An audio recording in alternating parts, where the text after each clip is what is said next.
제 개인적인 견해로는 이 시계는 지난 5년 동안 나온 론진의 시계들 중에서, 아니면 어쩌면은 한 10년 동안 나온 론진 시계들 중에서 가장 뛰어난 걸작이 될 거라고 생각합니다. 37mm로 사이즈를 줄여서 나온 스피릿 시리즈, 그 중에서도 샴페인 다이얼입니다. 브랜드의 로고가 날개가 달려있는 모래시계의 형상을 하고 있다는 데서 짐작하시겠지만은 론진은 파일럿 시계 헤리티지를 매우 자랑스럽게 여기는 회사입니다. 특히 찰스 린드버그나 어밀리아 에어하트, 하워드 휴즈, 엘리노어 스미스 같은 20세기 초의 선구적인 파일럿들이 론진의 시계와 함께 여러 역사적인 기록들을 세웠습니다. 스피릿 컬렉션이 재밌는 거는 파일럿 시계 브랜드로서 론진의 전성기를 연상시키는 디자인 요소들을 많이 담고 있긴 하지만은 과거의 한 시계를 콕 찍어서 똑같이 재현한 시계는 아니라는 점입니다. 게다가 현대적인 소재를 바탕으로 해서 고급 시계다운 디테일까지 추가해 놨기 때문에 파일럿 시계지만은 깔끔한 수트 차림에도 잘 어울릴 것 같습니다. 이 시계의 고급스러운 디테일 중에 하나만 언급을 해보자면은 근사하게 솟아와 있는 다이얼 챕터링의 모서리가 거울처럼 폴리시가 되어 있습니다. 초침이 그 위를 지나가면서 뒷면이 멋지게 비칩니다. 게다가 챕터링 중간중간에 다이아몬드 모양의 야광 아워 마커 자리를 마련해 두었는데요. 마침 초침의 팁 모양도 다이아몬드로 매칭을 해 놓았습니다. 기다란 초침이 다이얼을 돌면서 두 개의 다이아몬드가 같은 위치에서 겹쳐지는 디테일이 정말로 환상적입니다. 제가 이 모델이 걸작이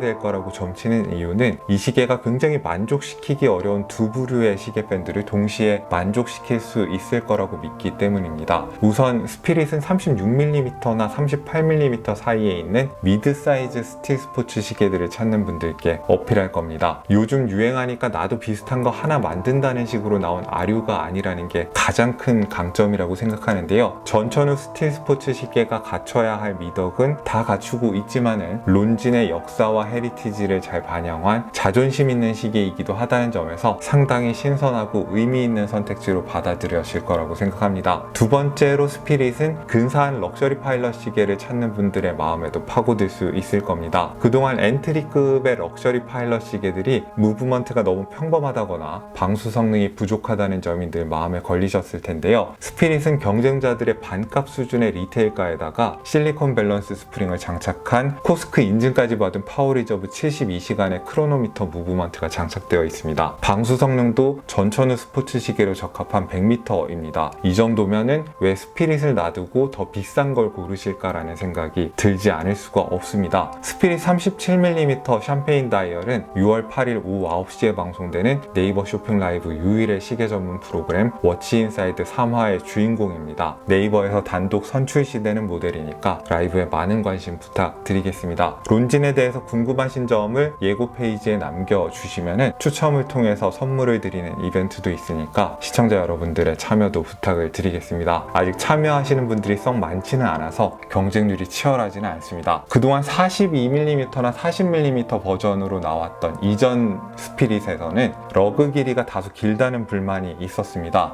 사실 러그가 길다는 건 그 자체로 단점은 아니라고 생각합니다. 팔다리가 긴 사람들이 같은 동작을 취해도 더 우아해 보이듯이 러그가 긴 시계도 더 고급스럽고 우아한 아우라가 있습니다. 대신에 러그가 길어진 만큼 케이스 사이즈를 약간은 줄여줘야 손목 위에서 넘치지 않기는 할 텐데요. 그래서 더 작은 스피릿을 많은 분들이 기다리셨을 겁니다. 이 시계는 케이스 직경이 37mm가 되면서 러그 투 러그의 길이가 45mm로 짧아졌습니다. 한국에 거주하는 보통 체격의 남자분들은 물론이고 실용적인 시계를 선호하시는 여성분들까지 시도해 볼 수 있는 사이즈가 됐습니다. 하지만 러그의 존재감이 있기 때문에 저처럼 좀 더 굵은 손목 위에서도 전혀 작은 시계처럼 느껴지지 않습니다. 미드 사이즈의 스피릿을 찾으셨던 분들은 40mm가 아니라 37mm를 시도해 보시기 바랍니다. 수치는 우리를 종종 속입니다. 러그 길이를 감안했을 때는 아마 이게 여러분들이 원하셨던 사이즈일 겁니다. 두께도 도명의 시계 유리를 포함해서 11.7mm로 적당하게 나왔고요. 무게는 브레이슬릿 버전이 길이 조정을 하지 않은 상태에서 114.7g, 가죽줄을 장착했을 때는 65.3g입니다. 러그의 폭은 다소 통상적이지 않은 19mm이지만 시계가 너무 잘생겨서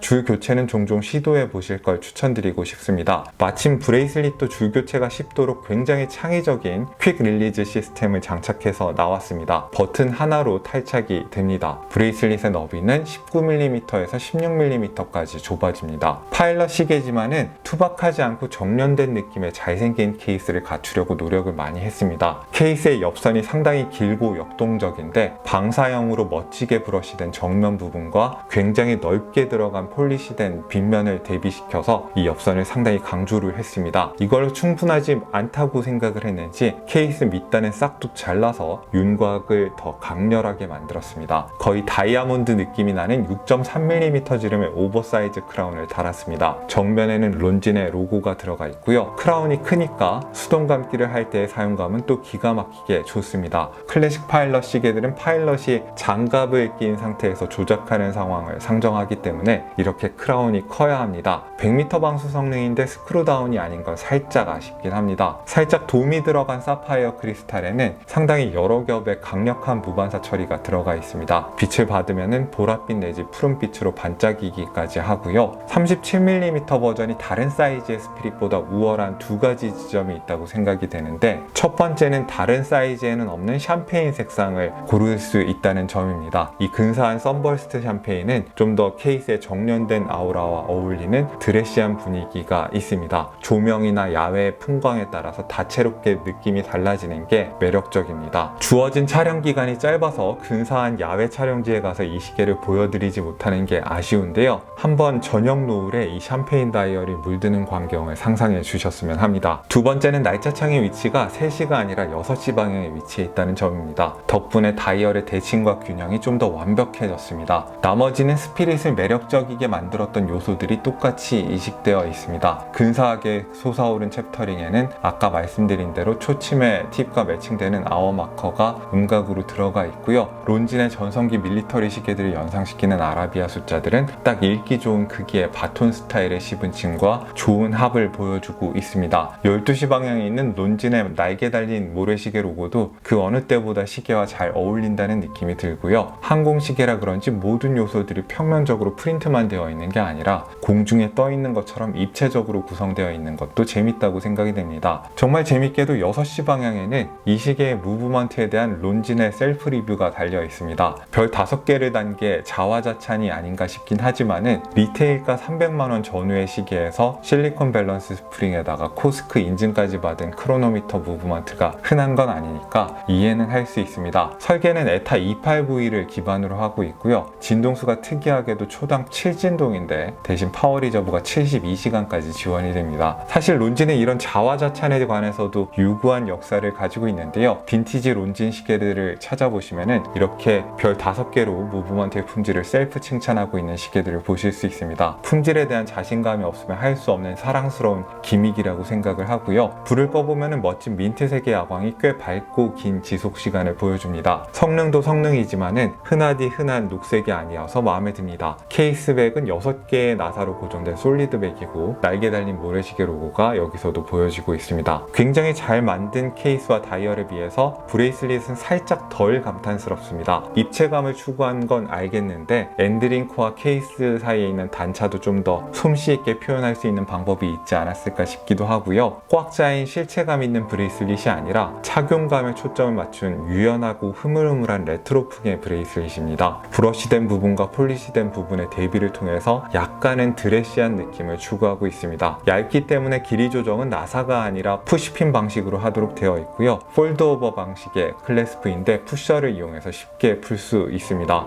미세 조정이 있어서 쉽게 길이 조정도 될 거고요.